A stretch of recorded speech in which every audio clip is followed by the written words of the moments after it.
ठीक है जी। सो और कुछ है किसी को डिस्कस करने के लिए?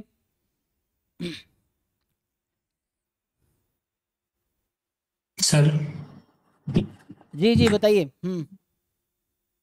सर ये जो सेट्स वाले क्वेश्चंस है, जिसमें events probability of A given B, A union B, ये जितने भी है ये वेन डायग्राम से इजीली सॉल्व होते हैं या फिर जनरल मेथड से ही करने पड़ते हैं?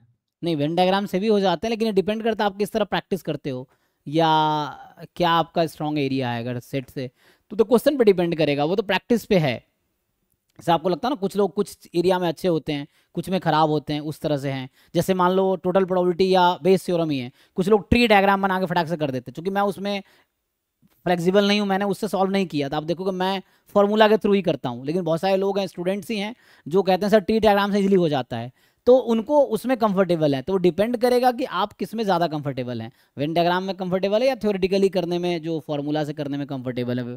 तो वो डिपेंड करेगा प्रैक्टिस पे, डिपेंड करेगा क्वेश्चन पे, है ना। तो जैसे मेरा व्यू अलग हो सकता है, आपका अलग हो सकता है इसमें व्यू। मतलब जैसे वेन डायग्राम, मुझे कुछ क्वेश्चन ऐसा हो सकता है, वेन डायग्राम मुझे मुश्किल लगेगा, हो सकता है आपको ज्यादा प्रैक्टिस किया हो आपने तो आपको आसान लगे। तो ये क्वेश्चन वाइज चीजें वैरी करेंगी और पर्सन के स्ट्रेंथ और वीकनेस पे डिपेंड करेगा। तो यह प्रैक्टिस पे है। आप हर क्वेश्चन को दोनों तरीके से ट्राई करो। जो इस तरह क्वेश्चन आते हैं, you may try both way, formula के थ्रू भी या वेन डायग्राम के थ्रू भी। आप देखो क्या होता है ना, दिन डिस्कस भी कर सकते हो। Okay sir. तो इसका कोई वैसा कोई परफेक्ट मुझे लगता नहीं आंसर है, वो सब डिपेंड करेगा अपने स्ट्रेंथ पे।